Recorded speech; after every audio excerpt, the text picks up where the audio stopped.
नमस्कार। राजस्थान की शाम तक की 10 फटाफट बड़ी खबरों में आपका स्वागत है।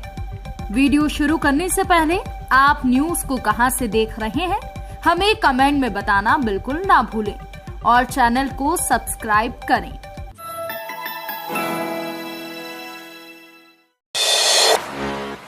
दशहरा मैदान में 2 दिवसीय रोजगार और अप्रेंटिसशिप मेला, मिलेगी भविष्य की राह। सुनहरे भविष्य की तलाश कर रहे युवाओं को बड़ा मौका मिलने जा रहा है। केंद्र सरकार की कौशल विकास एवं उद्यमशीलता मंत्रालय के द्वारा स्किल इंडिया मिशन के तहत 2 दिवसीय कौशल महोत्सव रोजगार और अप्रेंटिस मेला दशहरा मैदान में लगेगा। स्पीकर ओम बिरला इसका शुभारंभ करेंगे। स्नातक, ITI, पॉलिटेक्निक, नर्सिंग का डिप्लोमा कर चुके प्रदेश भर के युवाओं को रोजगार के अवसर मिलेंगे। इस आयोजन में 57 राष्ट्रीय और मल्टीनेशनल कंपनियां आ रही हैं। ऑटोमोबाइल, हॉस्पिटैलिटी, फाइनेंशियल, बैंकिंग, चिकित्सा, IT, food processing, would processing, energy, textile, dairy, mining, plastic, cement सेवा के साथ अन्य क्षेत्रों में कार्यरत कंपनियां इंटरव्यू के माध्यम से युवाओं के कौशल को परखेंगी। यूक्रेन में फंसे राजस्थान के छात्रों को लेकर हाईकोर्ट में हुई सुनवाई। यूक्रेन में फंसे राजस्थान सहित देश के छात्रों और अन्य नागरिकों की जीवन की सुरक्षा और उन्हें वापस सकुशल भारत लाने के मुद्दे पर हाईकोर्ट में सुनवाई हुई। सुनवाई के दौरान केंद्र सरकार के ASG RD रस्तोगी ने कहा कि यूक्रेन से छात्रों के साथ अन्य नागरिकों को सुरक्षित देश वापसी के प्रयास किए जा रहे हैं। केंद्र सरकार के द्वारा ऑपरेशन गंगा के तहत यूक्रेन सहित उसके अन्य पड़ोसी देश रोमानिया, पोलैंड के जरिए 6400 छात्रों और नागरिकों को भारत लाया जा चुका है। केंद्र सरकार इस मुद्दे को लेकर गंभीर है और लगातार नागरिकों की सकुशल वापसी के लिए प्रयास कर रही है। वहीं यूक्रेन में भारतीय दूतावास भी समय समय पर एडवाइजरी जारी कर रहा है। इसके अलावा कोई और सुझाव होगा तो उस पर भी कार्रवाई होगी। सीएम गहलोत की घोषणा के बाद किसानों के चेहरे खिले। नौहदा भादरा क्षेत्र के सिंचाई से वंचित गांवों को सिंचाई से जोड़ने की मुख्यमंत्री अशोक गहलोत ने विधानसभा में पूरक बजट में घोषणा की। मुख्यमंत्री की घोषणा के बाद नौहर भादरा क्षेत्र के दर्जनों गांवों में खुशी की लहर छा गई। ग्रामीणों ने खुशियां मनाई और मुख्यमंत्री को धन्यवाद दिया। मुख्यमंत्री अशोक गहलोत के द्वारा घोषणा किए जाने के बाद किसान खुशी से झूम उठे। मुख्यमंत्री ने विधानसभा में पूरक बजट में नौहर के 14, भादरा के 14 और तारानगर के 2 गांव को कमांड एरिया घोषित करते हुए आगामी वित्तीय वर्ष में 100 करोड़ रुपए के बजट के प्रावधान की घोषणा की। आपको बता दें कि नौहर, भादरा, तारानगर क्षेत्र के 30 गांव कई दशकों से सिंचाई से वंचित हैं, लेकिन अब उनकी परेशानी खत्म होगी। इंडियन नेवी में बंपर वैकेंसी। 10वीं पास अभ्यर्थी 20 मार्च तक कर सकेंगे आवेदन। 63,200 रुपए तक होगी सैलरी। इंडियन नेवी में नौकरी कर देश सेवा का सुनहरा अवसर है। इंडियन नेवी ने ट्रेड्समैन स्किल्ड के 1531 पदों पर भर्ती निकाली है। इसमें सामान्य वर्ग के 697 पद, आर्थिक रूप से कमजोर वर्ग के 141 पद, अन्य पिछड़ा वर्ग के 385 पद, अनुसूचित जाति वर्ग के लिए 215 पद और अनुसूचित जनजाति वर्ग के लिए 93 पद शामिल हैं।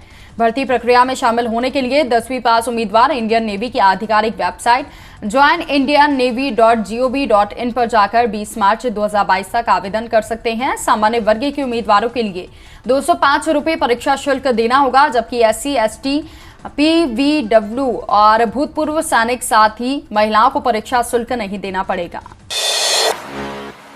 राजस्थान के प्रत्येक विधानसभा क्षेत्र में बनेगी 10 करोड़ की लागत से सड़कें। राजस्थान के प्रत्येक विधानसभा क्षेत्र में 10 करोड़ की लागत से सड़कों का निर्माण होगा। सड़कों की मरम्मत के लिए अलग से पैसा दिया जाएगा।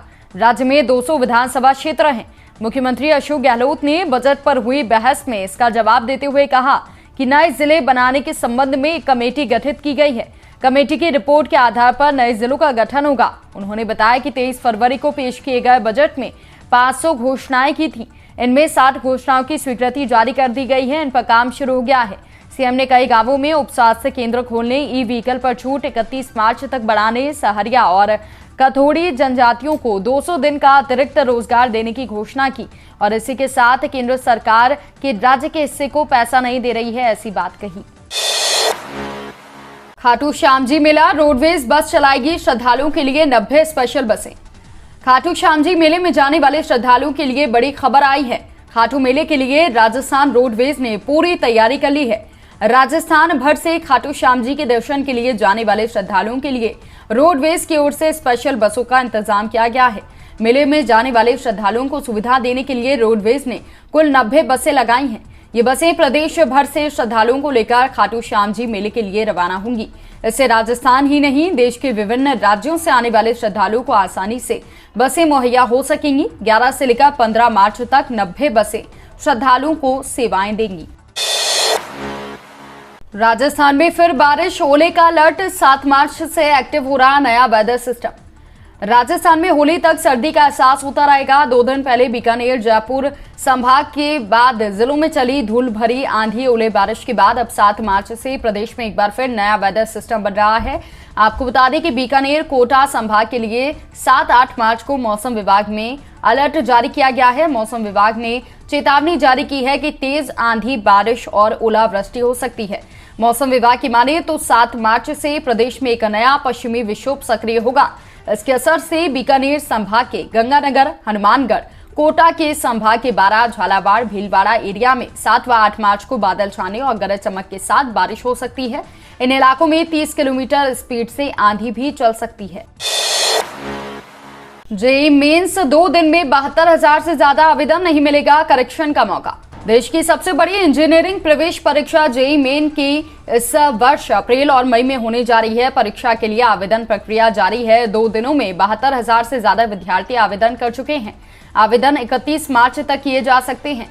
इस वर्ष 11 लाख से ज्यादा स्टूडेंट्स के आवेदन करने की संभावना दिखाई दे रही है। Career counselling expert Amit Ahuja ने बताया कि जेईई मेन ऑनलाइन आवेदन की प्रक्रिया प्रारंभ होने के साथ हजारों स्टूडेंट आवेदन कर सकते हैं, लेकिन गलतफहमी में स्टूडेंट्स जल्दी फॉर्म भर रहे हैं, लेकिन अब करेक्शन का मौका नहीं मिलेगा। सीएम गहलोत ने डेगाना को दिया खास तोहफा, मरीजों को मिलेंगी हर सुविधाएं। विधानसभा में मुख्यमंत्री अशोक गहलोत के द्वारा पेश किए गए बजट में नागौर जिले के डेगाना के सामुदायिक राजकीय अस्पताल को उप जिला अस्पताल का दर्जा देने की घोषणा की गई। इसके बाद शहर के लोगों में खुशी देखी जा रही है। उप जिला अस्पताल बनने के बाद यहां पर बेड की संख्या 100 होगी। डॉक्टरों की पोस्ट भी 25 हो जाएगी। राजकीय सामुदायिक स्वास्थ्य केंद्र डेगाना को उप जिला अस्पताल का दर्जा देने की मांग लंबे समय से चल रही थी। विधायक विजयपाल मिर्धा के द्वारा बजट से पहले मुख्यमंत्री को मांग रखी गई थी, जिसके बाद मुख्यमंत्री के द्वारा सामुदायिक स्वास्थ्य केंद्र को उप जिला अस्पताल का दर्जा देने की घोषणा की गई है।